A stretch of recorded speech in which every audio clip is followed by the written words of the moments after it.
Hello students, welcome to our YouTube channel. आज के video में हम कॉलीलिथियासिस के ऊपर केयर प्लान डिस्कस करने वाले हैं। यदि आप हमारे चैनल पर नए हैं और आपने हमारा चैनल सब्सक्राइब नहीं किया है तो प्लीज़ रेड बटन पर क्लिक कर लीजिए और हमारा चैनल सब्सक्राइब कर लीजिए। आपको हमारे चैनल पर nursing care plan, case study, case presentations पर वीडियोज़ देखने को मिलते रहेंगे और साथ ही साथ मेडिकल, सर्जिकल, नर्सिंग के इंपॉर्टेंट टॉपिक्स पर भी आपको हमारे चैनल पर वीडियोज़ मिल जाएंगे। चलिए तो हम वीडियो शुरू करते हैं। तो जब भी हम केयर प्लान लिखते हैं तो सबसे पहले हिस्ट्री कलेक्शन लिखी जाती है। हिस्ट्री कलेक्शन में यहाँ पर आप लोग देख सकते हैं इस तरीके से जो है, पहले आइडेंटिफिकेशन डेटा लिखेंगे। आइडेंटिफिकेशन डेटा में आ जाएगा पेशेंट का नेम क्या है, उसके अगर फादर्स नेम या हस्बैंड नेम है तो वो यहाँ पर ऐड करना है। एज लिखेंगे, जेंडर लिखेंगे, religion, marital status, educational status, occupation, monthly income, date of admission, IPD number, OPD number and diagnosis लिखेंगे। यहाँ पर आप डायग्नोसिस देख सकते हैं। यहाँ पर आपको मेंशन करना है जो भी डिसीज़ कंडीशन के ऊपर आप केयर प्लान बना रहे हैं। तो अभी हम कॉलीलिथियासिस के ऊपर केयर प्लान डिस्कस कर रहे हैं, तो डायग्नोसिस में आपको कॉलीलिथियासिस लिख देना है। उसके बाद चीफ कंप्लेंट लिखी जाती है पेशेंट की। तो जैसे कॉलीलिथियासिस वाला पेशेंट है तो पेशेंट की कंप्लेंट है कि उसे एब्डोमिनल पेन हो रहा है, बैक पेन हो रहा है, नॉशिया, वॉमिटिंग हो रही है, तो वो चीफ कंप्लेंट में लिख देंगे। उसके बाद प्रेजेंट मेडिकल हिस्ट्री लिखेंगे कि अभी पेशेंट को प्रेजेंट में क्या मेडिकल हिस्ट्री है। पास्ट मेडिकल हिस्ट्री लिखेंगे कि पहले कभी पेशेंट को कोई मेडिकल हिस्ट्री रही है तो वो हमें मेंशन करना है। इसी प्रकार से सर्जिकल हिस्ट्री लिखते हैं, प्रेजेंट सर्जिकल हिस्ट्री और पास्ट सर्जिकल हिस्ट्री। यदि कोई सर्जरी हुई है तो वो मेंशन करेंगे और नहीं हुई है तो पेशेंट का नेम लिख के लिख देंगे, has not any significant past surgical history. उसके बाद फैमिली हिस्ट्री लिखेंगे। फैमिली हिस्ट्री में आप पेशेंट की फैमिली में कितने लोग हैं, न्यूक्लियर फैमिली है या जॉइंट फैमिली है, वो मेंशन कर देंगे। अगर किसी को कम्युनिकेबल डिसीज़ है तो वो मेंशन कर देंगे। उसके बाद फैमिली ट्री बनाया जाता है, इस तरीके से फैमिली ट्री बनाएंगे। उसके बाद फैमिली कॉम्पोजिशन टेबल बनाएंगे जिसमें पेशेंट की फैमिली में जो भी लोग हैं उनके नेम्स लिखना है, एज, जेंडर, रिलेशनशिप क्या है पेशेंट के साथ, एजुकेशनल क्वालिफिकेशन, ऑक्यूपेशन और हेल्थ स्टेटस लिखना रहता है। उसके बाद सोशियो इकोनॉमिक स्टेटस लिखेंगे पेशेंट का। पेशेंट किस टाइप की फैमिली से बिलोंग करता है, मिडिल क्लास या लोअर क्लास, जो भी आप यहाँ पर मेंशन कर देंगे। उसके बाद यहाँ पर life style and habits add कर देंगे। किसी प्रकार की कोई बैड हैबिट्स हैं तो वो मेंशन कर सकते हैं। लाइफ स्टाइल कैसा है पेशेंट का वो ऐड करना है। उसके बाद आ जाता है फिज़िकल एग्जामिनेशन। यहाँ पर पहले हम जनरल अपीयरेंस लिखते हैं जिसमें level of consciousness, orientation, activity लिखी जाती है, बॉडी बिल्ड कैसा है पेशेंट का, हाइट कितनी है, वेट कितना है। फिर सिस्टम के अकॉर्डिंग हम पेशेंट का फिज़िकल एग्जामिनेशन जो है वो फिल करते हैं। इसमें हम पूरा हेड टू टो एग्जामिनेशन करते हैं। इंटीग्यूमेंट्री सिस्टम में हम स्किन का कलर, कोई लीजन, एब्रेशन तो नहीं है, सर्जिकल ग्रोथ, एबनॉर्मल ग्रोथ, कोई सिक्रीशन तो नहीं है, एडीमा तो नहीं है, हेयर्स कैसे हैं, नेल्स कैसे हैं, ये सारी चीज़ें लिखेंगे।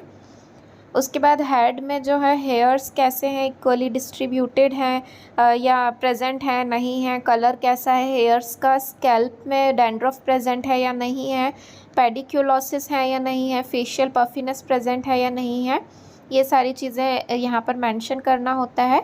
आईज़ में आईब्रोज चेक करेंगे, eyelids, eyelashes, eyeball, conjunctiva, sclera, cornea, iris, eye में कोई डिस्चार्ज तो नहीं है, पेशेंट जो है वो ग्लासेस वेयर तो नहीं करता है, प्यूपिल जो है वो लाइट से रिएक्ट है या नहीं, डायलेटेड या फिक्स्ड तो नहीं है, विजुअल एक्विटी कितनी है पेशेंट की, ये सारी चीज़ें लिखेंगे। फिर उसके बाद नोज़ में जो है नेज़ल सेप्टम देखेंगे, कोई डेविएशन तो नहीं है, नेज़ल पॉलिप्स तो नहीं है, पेशेंट को नेज़ल डिस्चार्ज तो नहीं हो रहा है, ये सारी चीज़ें देख के हमें फिल करना है। साइनस देखेंगे जिसमें मैक्सिलरी साइनस इन्फेक्शन तो नहीं है, फ्रंटल साइनस इन्फेक्शन तो नहीं है।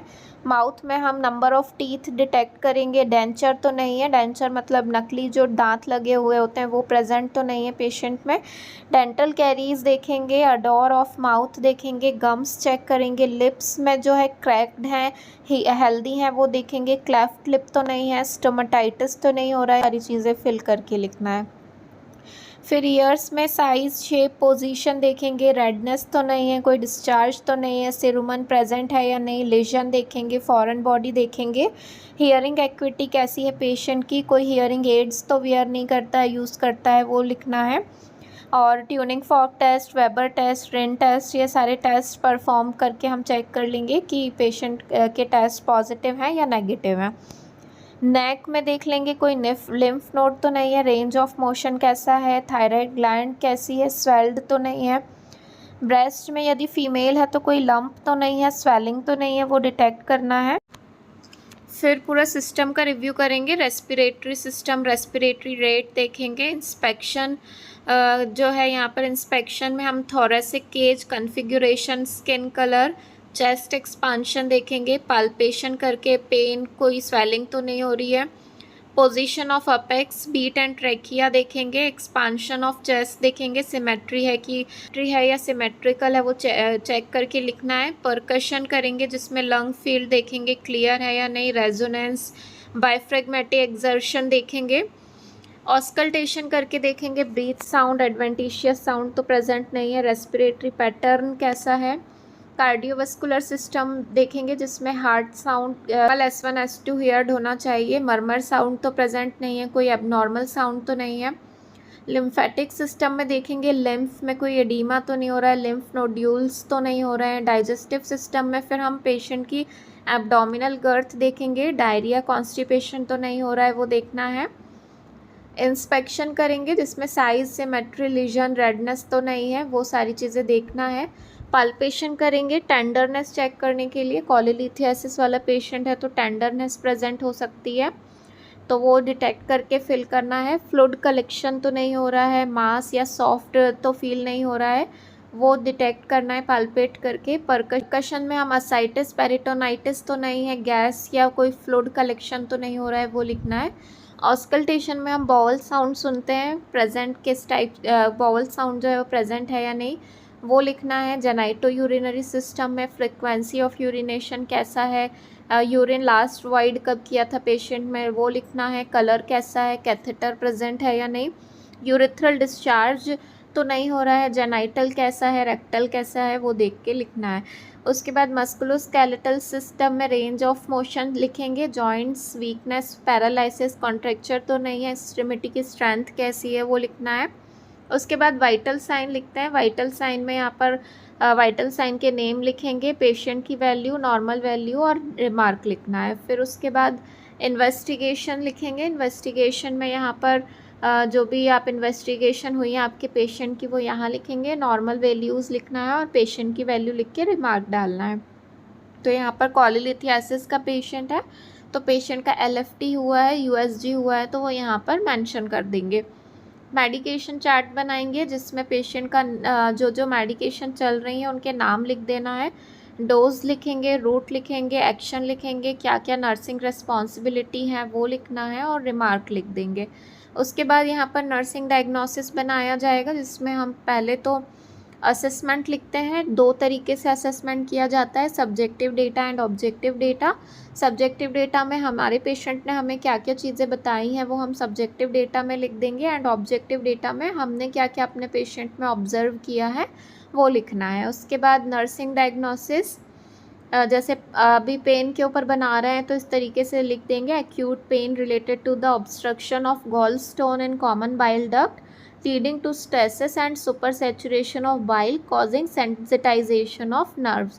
तो ये जो भी डायग्नोसिस बनेगा वो लिखना है, गोल लिखना है, प्लानिंग लिखेंगे, इम्प्लीमेंटेशन लिखेंगे एंड देन लास्ट में इवैल्यूएशन लिख देना है।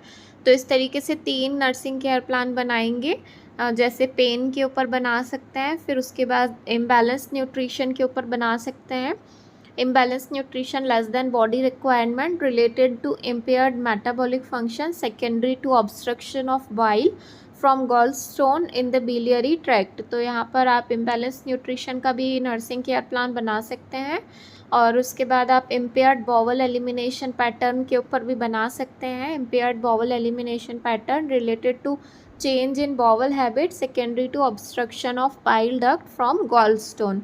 तो यहाँ पर इस प्रकार से आप लोगों को 3 से 4 NCP बनाना है। यहाँ पर आप लोगों को सारी चीज़ें अच्छे से बता दी हैं वीडियो में। यदि आप फिर भी इस पीडीएफ को परचेज़ करना चाहते हैं तो कॉन्टैक्ट नंबर आपको यहाँ पर डिस्प्ले हो रहा होगा। इस नंबर पर कॉन्टैक्ट करके व्हाट्सएप नंबर पर आप मैसेज ड्रॉप करके पीडीएफ को परचेज़ कर सकते हैं। आई होप आप लोगों को वीडियो पसंद आया होगा। वीडियो पसंद आया हो तो प्लीज़ वीडियो को लाइक कर दीजिए और यदि आप हमारे चैनल पर नए हैं तो चैनल को सब्सक्राइब कर लीजिए। Thank you.